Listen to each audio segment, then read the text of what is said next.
The Hispanic community is building wealth faster than other American groups. And this Hispanic Heritage Month, we're highlighting how their financial power is transforming traditional finance, and tips to join in. Yeah, joining us now to explain is CEO of finance app Finhabits, Carlos Garcia. Thank you so much for being with us this morning. Great to be here. Thanks for the invitation. Yeah, so talk to us about how the Hispanic community is changing the behavior of banks or perhaps the services that are offered. So what we've seen in the last 10 years is that the Hispanic community is building wealth much faster than the rest of the country.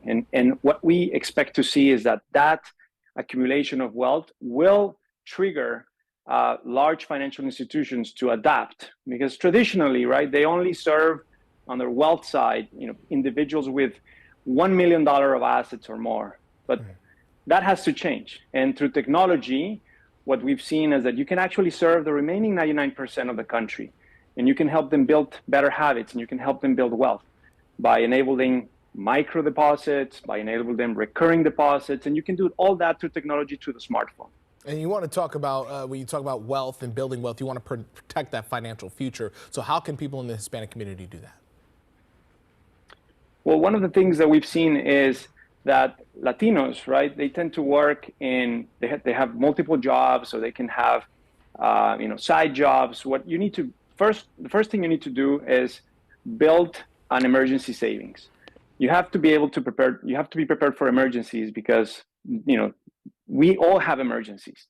And what you need to do is have at least $1,000 saved for an emergency, because then you can protect your assets that are long-term compounding to build wealth. So that's number one. What about your advice for preparing for financial surprises? You kind of touched on it with the emergency savings. Don't know if there are some other things. Well, the other thing is that most people think that in order to start investing in the stock market or building wealth, they need to have a lot of money. And I think that's not the case.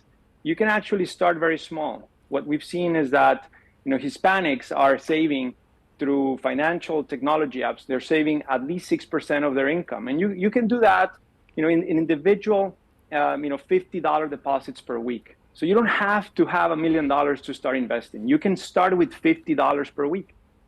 No, $50 a week is great. But I do want to ask you this, because we do have an income gap that's happening here. A recent study showed that around $200 billion gap between Latino and non-Latino white workers.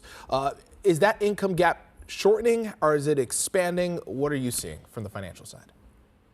So there's still an income gap. But the problem here is, what we're seeing is a lot of Latinos are entering the workforce. And in the future, all these Latinos that are coming into the workforce, they need to be able to raise their incomes by moving up from, entry-level positions to executive-level positions. And that's where we can solve that income gap. And then Hispanic families own more homes than ever before. But what do you want them to know about investing? Well, it's great to own a home, and it's great to own your business, which is what we like to do, right, as Latinos and Hispanics. But what you need to really own, you need to be owning public market securities. You need to be investing in the stock market. Because if you look at the proportion of wealth that is accumulated in the US, the majority of that wealth comes from owning public market securities. So we're homeowners, we're business owners, that's great. But we need to start, getting into that habit of investing in the stock market to build long-term wealth through financial securities. No, that's absolutely great. I just want to thank you so much for joining us. This is an important conversation to have. And if you want to find out more about Finhabits, you can head to finhabits.com. Carlos, muchas gracias.